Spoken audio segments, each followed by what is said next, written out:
오늘은 우리 모두 한번 멘토주일에 유식해 보겠습니다. 아주 어려운 한자 단어 하나를 배우도록 하겠습니다. 한번 따라서 읽어보실까요? 비황저곡. 이런 단어를 쓰는 사람이 유식한 사람입니다. 평소에 쓰는 말은 아닙니다. 비황저곡이라고 하는 것은 네 글자지만 긴 얘기를 줄여놓은 얘기입니다. 비, 대비해서, 황, 흉년을 대비해서, 저, 쌓아놓는다, 곡식을. 흉년에 대비해서 곡식을 미리 저장해 두는 행위나 또는 그 저장해 둔 곡식을 말할 때에 비황저곡이라고 부릅니다. 비황저곡. 오늘은 이 한 단어만 가슴에 담고 가시면 될 것 같습니다. 흉년이 오고 있습니다. 흉년이 지금 아주 임박해 오고 있습니다. 이것은 비가 오지 않아서 오는 기근이나 아니면 먹을 것이 없는 식량 부족의 흉년이 아닙니다. 이것은 한국교회에 찾아오고 있는 영적 기근이며 영적 흉년입니다. 풍년기 한국교회를 하나님이 얼마나 많이 복 주셨는지요. 풍년기에 한국교회 안에서 자랐고 한국교회를 지켜왔던 그러한 베이비 부모들, 전쟁 직후로 태어난 그리고 전쟁 직후에 살아온 이 다이내믹한 세대가 앞으로 15년 후면 다 은퇴를 합니다. 은퇴를 해도 이들은 교회를 지켜나갈 것입니다. 교회는 급속히 노령화되어 가고 있습니다. 우리 교회를 방문하는 많은 사람들은 어떻게 이렇게 교회가 젊을 수 있냐 하는데 깜짝 놀랍니다. 어제도 제가 1200명 가까이 모이는 한 지역교회를 보았는데, 그저께 방문했는데 아이들은 3분의 1입니다. 고등부까지 다 합쳐서 3분의 1밖에 되지 않습니다. 우리는 2분의 1이 아이들입니다. 그래서 지금 급속히 한국교회가 노령화되어 가고 있습니다. 아이들을 낳지 않자 저출산의 영향으로 아이들이 급격히 줄어들고 있고, 이제 대학도 없어지기 시작하고 고등학교에도 교실 칸수가 비게 될 것을 교장 선생님들은 우려하고 있습니다. 거기다가 아이들은 몸과 마음으로 교회를 떠나고 있습니다.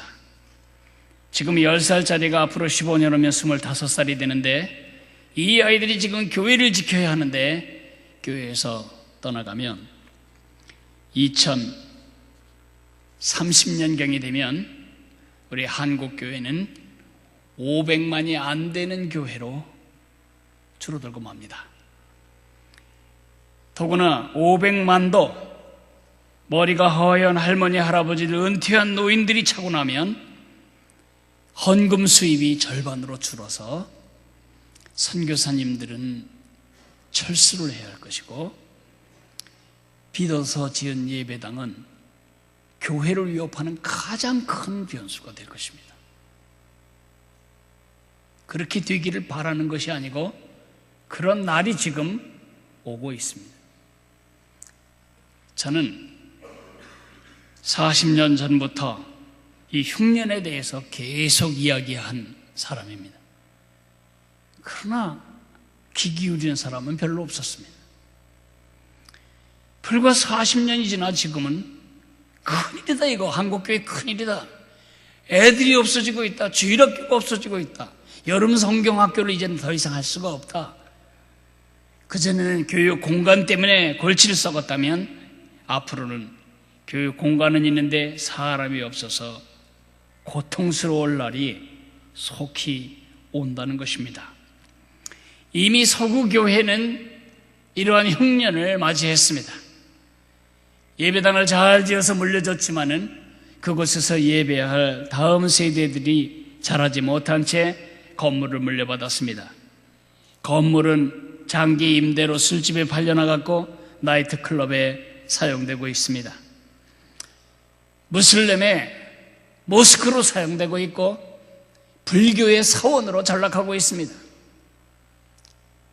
서구의 교회의 젊은이들이 헤어드라이어로 머리를 말려주면서 부모님이 어렸을 적에 자기 허락 없이 유아 세례받은 것을 무효로 하는 탈세례 의식을 거행하면서 자기는 더 이상 하나님과 아무 관계가 없고 예수님이 아무런 자기에게 관계가 없는 존재임을 선언하는 이런 의식을 거행하고 있습니다.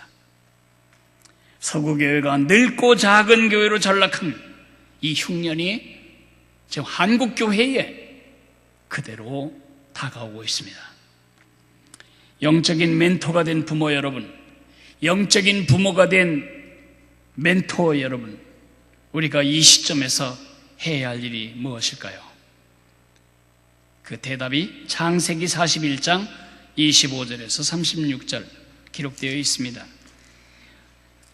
창세기 41장 전체를 여러분에게 말씀을 드리겠지만은 읽기는 25절에서 36절까지만 한 절씩 나눠 읽도록 하겠습니다. 창세기 41장 25절 말씀입니다. 요셉이 바로에게 아르되 바로의 꿈은 하나라. 하나님이 그가 하실 일을 바로에게 보이심이니이다.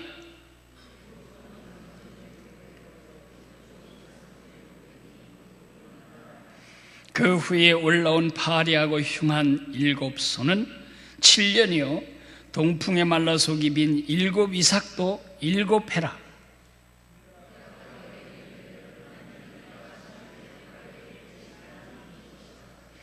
온 애굽 땅에 7해 큰 풍년이 있겠고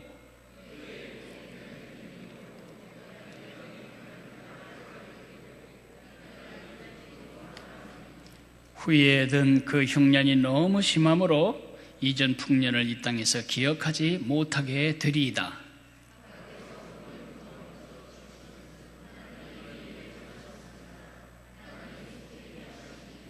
이제 바로께서는 명철하고 지혜 있는 사람을 택하여 애굽 땅을 다스리게 하시고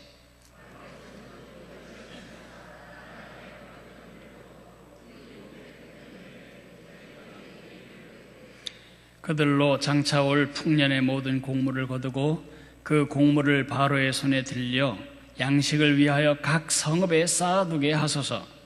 이와 같이 그 곡물을 이 땅에 저장하여 애굽 땅에 임할 7해 흉년에 대비하시면 땅이 이 흉년으로 말미암아 망하지 아니하리이다.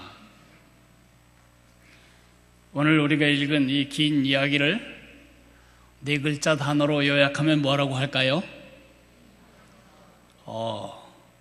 큰 문자를 쓰셨습니다. 비황저곡. 이집트의 왕 바로, 당시로 말하면 세계 제국의 제왕이 꿈을 꿨습니다. 나일강가에 아주 튼실하고 살이 진 암소가 풀을 뜯고 있었는데 7마리가 뜯고 있었는데 조금 있다가 갈비뼈가 앙상하고 눈만 툭 튀어나온 외계소 같은 흉악한 소가 나와서 앞에 살찐 소를 다 잡아먹어버린 겁니다. 소는 원래 초식동물이라 고기 먹지 않습니다. 그런데 앞에 있는 그 뚱뚱한 소를 다 먹어버린 겁니다. 그 참 희한하다, 이상하다, 희한하다. 조금 있으니까 이삭이 피어나는데 아주 충실한 곡식 줄기가 나와서 이삭이 맺힙니다. 7개가. 조금 있더니 너무너무 까칠한 속에 알갱이가 없는 그러한 속빈 이삭이 나와서는 앞에 충실한 이삭을 다 먹어버렸습니다. 이 꿈이 보통 꿈이 아닐 것 같은 생각에 바로는 이집트의 온 술사들을 불러서 이게 무슨 뜻인지를 묻게 됩니다. 그러나 아무도 그 뜻을 맞출 수 없을 때에 자기가 감옥에 갇혔을 때에 만났던 요셉이라는 소년을 기억한 술 맡은 관원장이 있습니다. 요셉은 그의 안내로 감옥에서 바로 왕 앞에 서게 됩니다. 그 요셉이 했던 이야기가 비황저곡 반드시 옵니다. 흉년은 반드시 옵니다.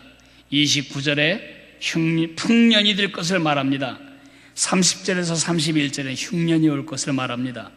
29절은 9단어밖에 안 되는데 30절에서 31절에 나오는 흉년은 무려 27단어나 됩니다.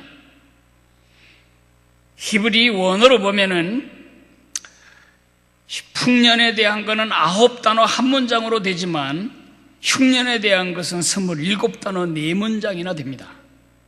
무슨 뜻이죠? 흉년이 반드시 온다. 그러나 흉년이 온다는 것만 예언하지 않았습니다. 그는 대비책을 내놓습니다. 풍년에 곡식을 거두어 쌓아놓으면 흉년 지을 때 사람들이 굶어 죽지 않을 수 있을 것입니다. 그러므로 풍년기에 5분의 1, 20%를 곡식을 저장함으로써 흉년을 대비해야 할 줄로 압니다. 그런 대비책 때문에 바로와 그의 모든 신하들은 어제까지 무기수, 정치범 수용소에 갇혔던 무기수 요셉을 그 나라의 제2인자 총리로 세우게 됩니다.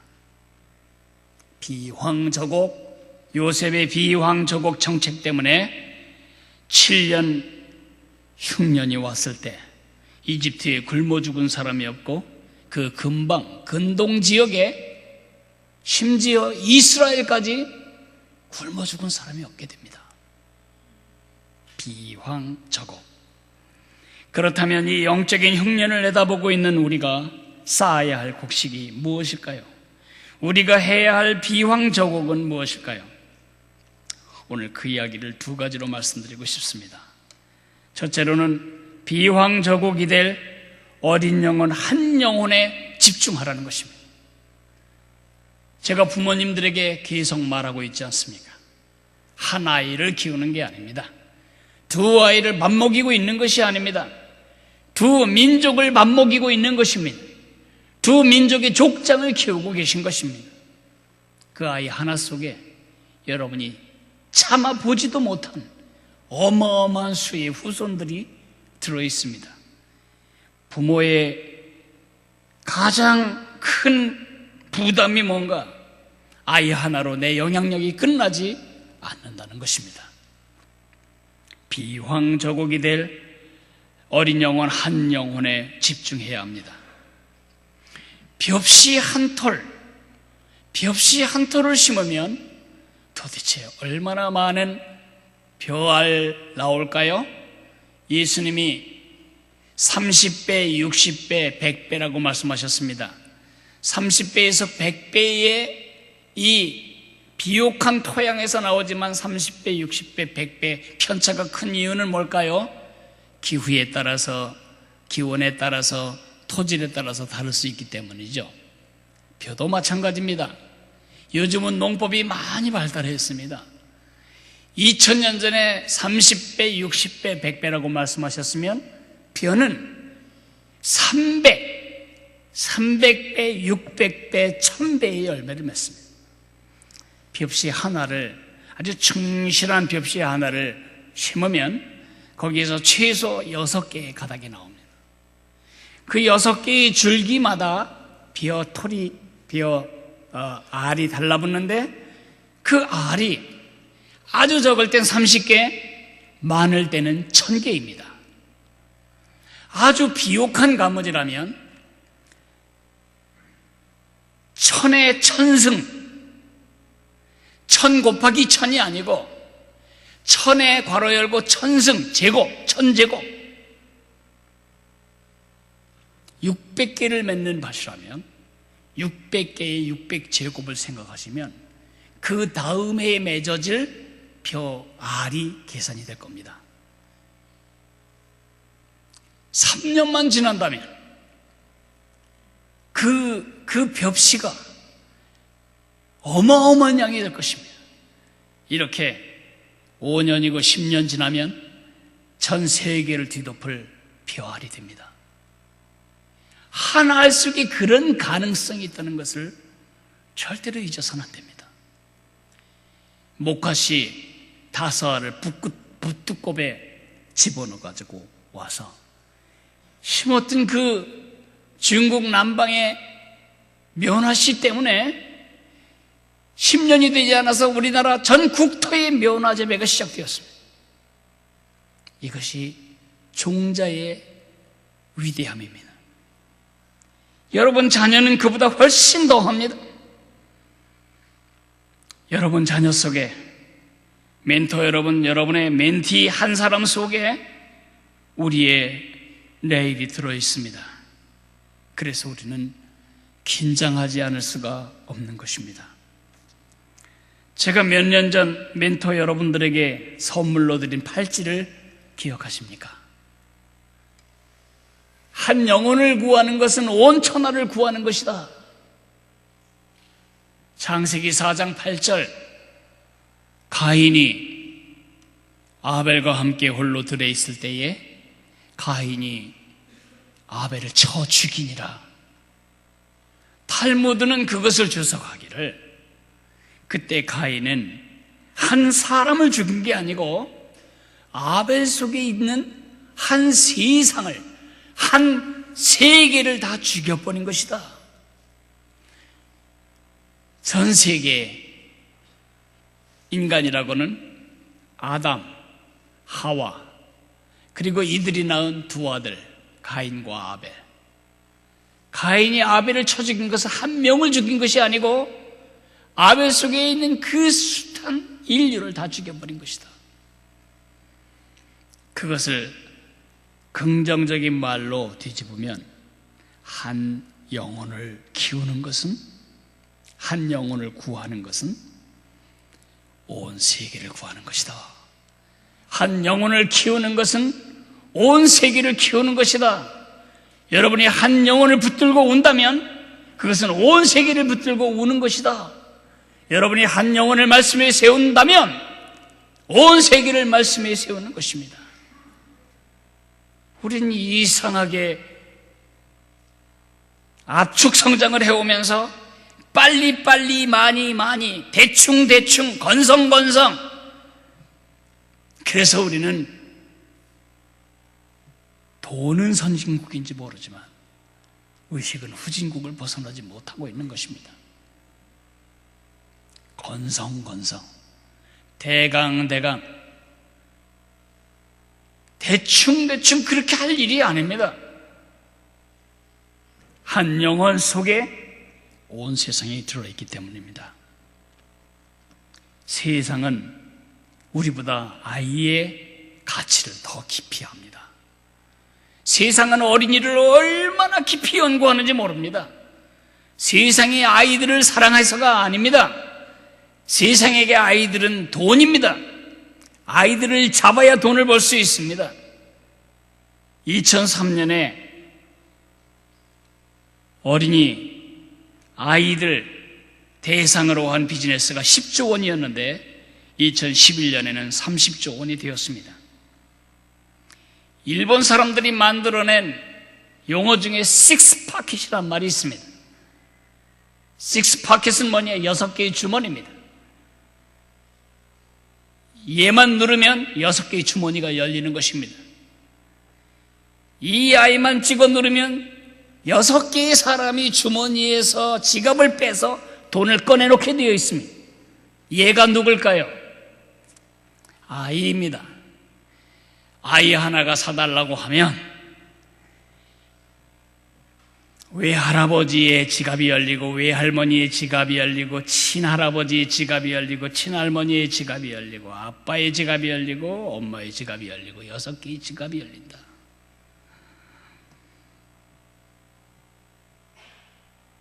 세상은 아이들을 소비자로 여깁니다. 그래서 어떻게 해서든지 아이들을 자기들 돈벌이에 활용하려고 합니다. 그러나 우리는 진정으로 세상을 세우는 작은 예수로서, 작은 M자 메시아로 세상을 오늘 세우는 그런 하나님의 동역자들입니다. 예수님의 눈이 필요합니다. 제자들이 아무짝에도 쓸데없는 것들이 와서 예수님 피곤하게 할까봐 아이들이 오지 못하도록 가로막았지만, 팔 벌리고 나가서 아이들을 새 쫓듯이 쫓아냈지만, 예수님은 팔 벌리고 나오셔서 아이들을 안으셨습니다. 그 예수님이 왜 그렇게 하셨을까요? 하나님의 나라가 이런 자들의 것이다. 그 아이 속에 하나님의 나라가 들어있는 것을 예수님이 보셨기 때문입니다. 멘토 여러분, 나도 빌리 그레함 목사님처럼 한번 설교하면 수십만이 회개하고 돌아오는 이런 사역자가 됐으면 좋겠다. 그런 꿈 꾸지 마세요. 그건 비전도 아니에요. 어머니 여러분, 나도 좀 그렇게 해봤으면 좋겠다. 그건 망상이에요. 바로 여러분 아이 속에 빌리 그레함도 들어있고, 여러분 아이 속에 장기려 박사도 들어있고, 여러분 아이 속에 에스더도 다윗도 바울도 들어있습니다. 작은 예수 세우는 교육교회 공동체, 이것은 우리의 입술에 붙은 구호가 돼서는 안 됩니다. 한 영혼을 작은 M자 메시아로 세우겠다. 아이들을 가르치지 말고 아이를 가르치십시오. 무리를 가르치지 말고 한 사람을 가르쳐야 합니다. 긴장하고 비황저곡이 될 어린 영혼 한 영혼에 집중하시기 바랍니다. 두 번째로는 비황저곡이 되도록 어린 영혼을 예수님과의 관계 속에 확고하게 세우셔야 합니다. 쭉정이란 말을 들어보셨죠? 쭉정이가 왜 쭉정이죠? 저 보십시오. 납작해서 쭉정이가 아닙니다. 해바라기 씨는 납작합니다. 납작한 이유가 뭔가? 알맹이가 없이 껍질만 있기 때문에 쭉정이입니다. 왜 알곡이 되지 못하고 쭉정이가 되었을까요? 벼가 펴오를 때에 벼 멸구가 벼의 줄기를 막 갉아먹으면 양분이 제대로 위로 전달되지 않아서 꽃은 폈는데 껍데기는 형성되는데 그 안에 양분이 들어가지 못하는 것입니다. 우리 어렸을 때 메뚜기 숱하게 잡았습니다. 친환경 농법 그래서 메뚜기가 새로운 대접을 받고 계신데, 우리 어렸을 때 이 거대한 유리병 가지고 다니면서 메뚜기 잡아놓습니다. 들어가면 나오지 못하는. 간장 붓고, 솥에다 간장 붓고 메뚜기 집어넣고 그냥 튀기면 밥 반찬 됩니다. 그 메뚜기가 갉아먹어서 양분이 전달되지 못합니다. 또 지겨운 일이 있습니다. 시골서 자란 사람들은 다 경험한 일입니다. 새 쫓는 일, 그거 재미있는 일 아닙니다. 새들이 얼마나 영악한지 어른들이 오면 잘하는데 애들이 하면 또 무시하고 와가지고 얼마나 기어붙는지. 이렇게 이제 이삭이 나왔을 때에 거기 이제 단물이 고이기 시작하잖아요. 아직 딱딱해지지 않은 고체가 아닌 액상에 이 영양물이 짜 있을 때에 참새가 와서 그걸 콱 집어서 빨아먹습니다. 가죽 부대에 구멍이 난 겁니다. 죽쟁이밖에 안 됩니다. 그래서 예전에는 풍구란 것이 있어서 일단 벼를 떨면 그 풍구에다 넣고 돌려면 바람에 다 날아갔던 것들은 갖다 뗍니다. 날아가는 건 쭉정입니다. 그건 쌀이 없습니다. 우리가 한국교회 풍년기에 못한 게 뭐냐? 죽정인지 알곡인지 관계없이 일단 숫자가 많으면 우리는 풍년인 줄 알았습니다.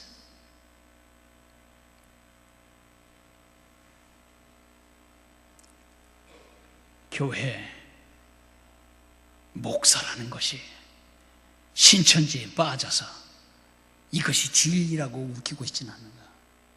권사란 양반이 이단에 들어가서 여기 오니까 진리가 있다고 말하고 있지 않나. 이단들이 하는 말은 다 이거예요. 여기 오면 장로교에 다니던 목사님도 있고 장로님도 있고 권사님도 있고 집사님도 있습니다. 우리는 이단 아닙니다. 우리가 뭘 못 가르친 거죠? 죽정의를 가르친 것입니다. 예수님의 생명이 그 안에 있지 않습니다. 아이가 1살이라도 어려서 알곡 들어차 있는 벽시처럼 정체성이 분명한 알곡으로 키워야 합니다. 나는 예수님을 모시고 있고 이 안에 나는 예수님 안에 있다. 나의 정체성, 나의 가치, 나의 소속감이 확실한 예수의 사람으로 자라가야 하는데 우리가 그렇게 하지를 못했습니다. 목적이 분명한 사람, 나는 변호사 되는 게 목적이다. 그런 시시한 사람을 키우면 안 됩니다. 나는 변호사로 주님을 기쁘시게 할 크리스천이 되는 거다. 나는 기업가로 주님을 기쁘시게 할 일을 이 땅에 펼 크리스천이 되겠다. 지난주에 말한 것처럼 크리스천이 형용사가 되고 자기가 되고자 하는 이 땅에서의 직함이나 지위가 명사가 되어서는 안 됩니다. 그것이 형용사고 크리스천이 명사인 그런 하나님의 사람을 우리가 분명하게 키워야 합니다. 기준이 분명한 하나님의 사람, 예수님의 얼굴을 딱 보니 예수님의 얼굴이 가로로 흔들리고 있으면 아무리 유혹이 커도 난 안 할래, 난 빠질래, 그럴 용기를 가진 사람. 예수님이 고개를 끄덕이면 누가 뭔 소리를 해도 그 길을 갈 수 있는 소신과 용기를 가진 하나님의 사람을 우리가 키워야 합니다. 그런 영적 평형수는 뭐라고요? 예수님과의 인격적인 관계. 예수님은 나의 주님, 나는 예수님 거. 예수님은 내 거, 나는 예수님 거. 이러한 생명의 관계를 1살이라도 더 어렸을 적에 확립해야 합니다. 조기에 영어를 해야 원주민 발음을 한다고요. 우리가 원주민 발음을 해야 하는 이유가 뭔데요?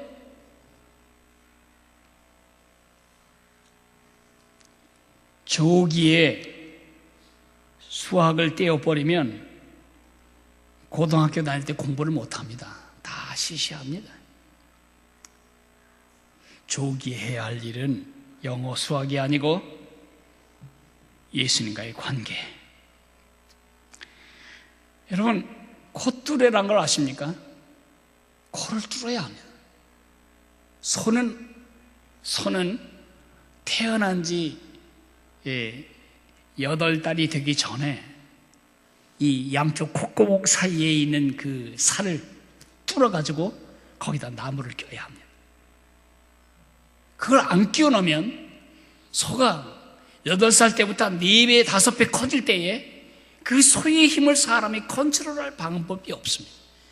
소의 고집을 꺾는 일이 바로 이 코를 뚫는 것입니다. 서양 소들 안 뚫는데요? 무슨 말씀이세요? 서양 소도 다 코 뚫어요. 우리처럼 농사를 짓기 위해서가 아니에요. 이 코만 잡아다니면 애가 잡아다니도 손은 딸려오게 돼 있어요. 코를 안 뚫으면 어떤 일이 벌어질까요?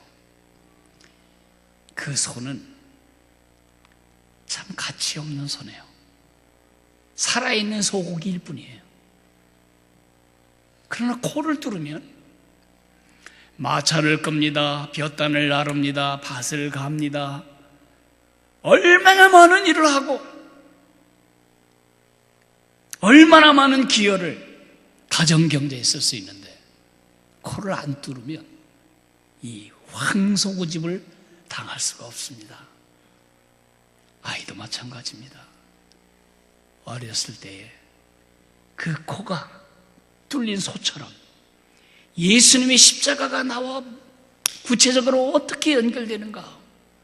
예수님의 십자가, 그것의 의미를 알고 내가 예수님 거고 예수님이 내 거고 예수님께 곱된 영적인 삶이 무엇인가를 이 아이들이 안다면 한평생 이 아이들을 뒤집어 엎을 세력은 없습니다. 멘토 여러분, 예수님에 대한 이야기를 들려주는 게 여러분의 책임이 아닙니다. 한 살이라도 어려서 예수님을 알고 예수님을 사랑하고 예수님께 순종하고 예수님과 동행하는 다니엘 같은, 요셉 같은 하나님의 사람을 세우는 것이 여러분을 부르신 하나님의 목적입니다. 부모 여러분, 여러분은 영적인 멘토입니다. 멘토 여러분, 여러분은 영적인 부모이십니다. 이 둘 사이에 차이가 없습니다. 모든 부모가 다 영적 멘토가 될 수 없기 때문에 교회의 멘토 여러분이 영적 부모가 되어 주셔야 합니다. 우리가 해야 할 일, 한 아이, 두 아이, 3명, 4명 그렇게 말하지 말고 한 민족, 두 민족, 3민족, 4민족 한 아이 속에 우리의 미래를 보시고 집중해야 하고 무리에 속지 말라. 두 번째, 쭉정이 키우지 말고 그 안에 예수의 생명이 확실하게 살아있는 알곡으로 한 아이를 키워야 우리 내일이 뒤집어집니다. 오늘 멘토주일에 멘토님들을 격려하기 위하여 제가 선물 2가지를 구상했습니다. 2가지. 첫째 것은 우리 모두 비황저곡의 요셉이 되자, 그런 뜻에서 제가 곡식을 담았습니다. 안 까서 드리면 이걸 왜 줬지 원망하실까봐 한 3분도나 5분도 사이에 현미 찹쌀을 넣습니다. 밥 하실 때 한 숟가락씩 집어넣고 잡수실 때마다 아, 내가 비황저곡의 요셉이지. 그거 좀 많이 주지 못 들고 가실까봐. 이렇게 막아놓으면 1년 있어도 여기 쌀벌러지 안 납니다. 여기 꽉 닫았기 때문에. 여기 이렇게 썼습니다. 멘토님, 또 다른 흉년을 대비하는 한국 교회사의 요셉으로 서십시오. 이거는 첫 번째 선물인데 조금 이따 드리기로 하고, 두 번째 선물은 제가 우리 교회 멘토님들을 격려하기 위해서 또 한국 교회의 주일학교 교사들에게 마음의 불을 지르기 위해서 노래 하나를 만들었습니다. 교사의 노래, 멘토의 노래. 오늘 역사상 처음으로 여러분이 들으시게 됩니다. 우리 이랑 집사님과 우리 남성호 형제가 교사 여러분에게 이 노래를 바치게 될 것입니다.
사랑으로 가슴에 품고 예수님의 말씀 위에 굳게 세우며 주님 영광 밝게 빛나 내 이름 보니 주님 나라 온 것들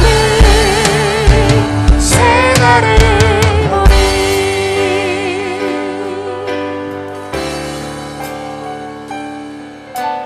나를 사랑하느냐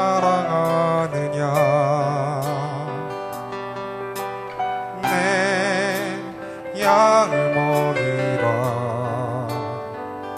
아이들이 내게 오물 금하지 말라 한 영혼 한 생명이 우리의 나를 사랑하느냐 내 양을 먹이라 나를 믿고 맡겨주신 주님의 법에 한 영혼 한 생명이 우리의 내일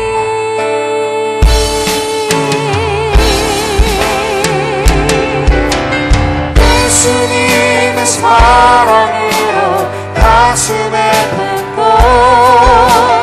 예수님의 말씀 위에 굳게 세우며 주님 영광 밝게 빛나 내 이름 보니 주님 나라 온 것들 새 날을 보니 예수님의 사랑으로 가슴에 품고 예수님의 말씀 위에 굳게 세우며 주님 영광 밝게 빛나 내 이름 보니 주님 나라 온 것들 새 날을 보니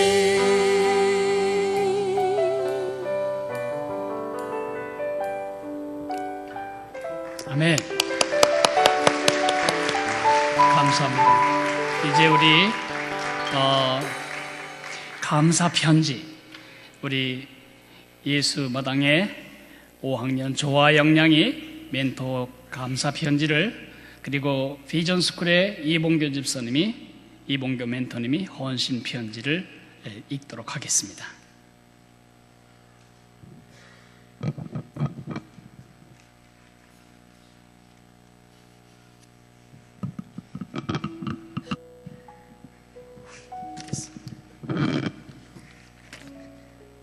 멘토님께 안녕하세요. 저는 초등부 5학년 조아영입니다. 멘토 주일을 맞아 멘토님들께 편지를 씁니다. 저는 7살 때 세대로 교회에 왔습니다. 저는 유치부에 다니면서 멘토님들의 사랑과 함께 성경 공부도 하면서 즐겁게 지냈습니다. 제가 보낸 유치부에서의 1년은 잊을 수가 없습니다. 항상 미소로 맞아주시고 재미있게 성경을 가르쳐 주시던 그때의 기억은 5년이 지난 지금도 기억에 생생합니다. 그때 암송했던 성경 말씀들은 지금도 힘들거나 지칠 때 큰 도움이 됩니다. 그리고 유년부에 들어갔고 유년부에서도 멘토님들의 아끼지 않는 사랑으로 저는 활기차게 교회를 다녔습니다. 항상 즐겁고 신났던 유년부에서의 생활은 친구들에게 예수님을 소개하고 교회로 전도하고 싶은 마음을 주었습니다. 저는 그래서 교회 오는 것이 행복했습니다. 그리고 지금은 초등부에 다니면서 귀에 쏙쏙 들어오는 말씀을 들으며 또 멘토님들의 보살핌과 사랑을 통해 저는 몸도 성장을 하고 믿음도 쑥쑥 자라가고 있습니다. 그리고 오렌지 예배를 드리면서 부모님과 함께 예배를 드릴 수 있어서 좋았고, 올리브에서 찬양함으로써 모두 같이 손뼉을 치고 손을 들고 온맘 다해 하나님을 찬양할 수 있어 좋습니다. 지금은 매일 큐티를 하며 하나님의 말씀 안에서 쑥쑥 자라가고 있습니다. 멘토님들의 기도와 헌신으로 저는 예수님의 사랑을 느낄 수 있었고 작은 예수로 자라가고 있습니다. 저희의 영혼을 위해 기도해 주시고 말씀으로 우리를 키워주시는 멘토님들이야말로 진정한 스승이십니다. 멘토님들의 기도와 수고가 헛되지 않도록 작은 예수로 세상의 빛과 소금이 되는 조아영이 되겠습니다. 멘토님 사랑합니다.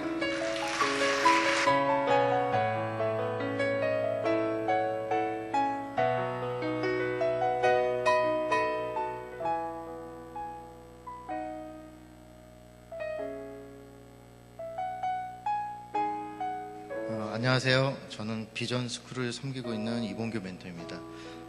뜻깊은 멘토 주일에 제가 이 자리에 서 있는 것이 매우 부담스럽습니다. 하지만 그동안 멘토로서 섬기면서 받은 은혜에 감사하고 또 그 은혜를 성도 여러분과 함께 나누고자 합니다. 올해는 제가 비전 스쿨의 멘토로서 섬긴 지 3년째가 되는 해입니다. 사실 3년 전 봉사 부서를 지원할 때는 비전 스쿨이 제 1지망은 아니었습니다. 당시 저에게는 개인적으로 꼭 봉사해보고 싶은 부서가 따로 있었습니다. 그래서 저는 일단 1년만 해보자라는 생각으로 비전 스쿨 멘토를 시작했던 것 같습니다. 하지만 지난 2년간 비전 스쿨 멘토를 하면서 받은 많은 은혜를 되새겨보면 그때 제 생각을 고집하지 않았던 게 얼마나 다행이고 또 이 일을 통해 하나님께서 제 삶을 인도하고 계심을 몸소 경험하게 하셨던 게 아닌가 그런 생각이 듭니다. 비전 스쿨을 섬기면서 제가 항상 느끼는 것은 제가 멘토로 불리고는 있지만 사실은 멘티인 아이들이 저에게는 멘토라는 것입니다. 그런 비전 스쿨 멘티로부터 제가 가장 먼저 배우게 된 것은요, 기쁨으로 드리는 예배였습니다. 비전 스쿨에 처음 왔을 때 설레는 표정으로 비전 스쿨을 찾아온 멘티들이 기쁨에 넘치는 우렁찬 목소리와 또 온몸으로 찬양하는 그런 모습을 보게 되었고 그 모습은 저에게 큰 도전이 되었습니다. 나는 과연 우리 멘티들처럼 열정과 기쁨을 가지고 예배를 드리고 있을까? 주일을 설레고 기대하는 마음으로 맞이하고 있을까? 그렇게 회개하게 되었고 이런 멘티들의 모습을 닮아가고자 노력하게 되었습니다. 멘티들의 모습을 통해 하나님께서 제게 주셨던 또 하나의 큰 은혜는 고린도전서 3장 7절에 그런즉 심는 이나 물 주는 이는 아무것도 아니로되 오직 자라게 하시는 이는 하나님뿐이니라 라는 말씀입니다. 비전 스쿨에는 아직 글을 잘 몰라서 큐티를 어려워하는 7세 아이들도 있었습니다. 그런데 지난 2년간 이 아이들이 키가 자라가고 또 큐티하는 진지함이 자라가고 믿음이 자라가는 놀라운 모습을 보면서 저의 멘토로서의 능력은 아무것도 아니고 정작 멘티들을 자라게 하시는 것은 하나님이시니 그런 하나님만 의지하고 감사하고 또 멘티들을 위해 기도하는 것이야말로 저에게 주어진 가장 큰 역할이 아닌가 하는 것이었습니다. 이 말씀은 멘토로서 섬기는 일이 때때로 힘들게 느껴질 때마다 저에게 정말 큰 위로가 되었습니다. 앞으로도 저는 이 역할을 충실하게 감당해 가고자 합니다. 제가 아는 것, 또 할 수 있는 것은 턱없이 모자라지만 멘티들과 저를 자라게 하시는 하나님의 능력을 믿고 10년 뒤, 20년 뒤 우리 멘티들이 각자의 자리에서 하나님의 일꾼으로 성장한 모습을 기대해 봅니다. 성도 여러분도 우리 멘티들을 위해 함께 기도해 주시길 부탁드리겠습니다. 감사합니다.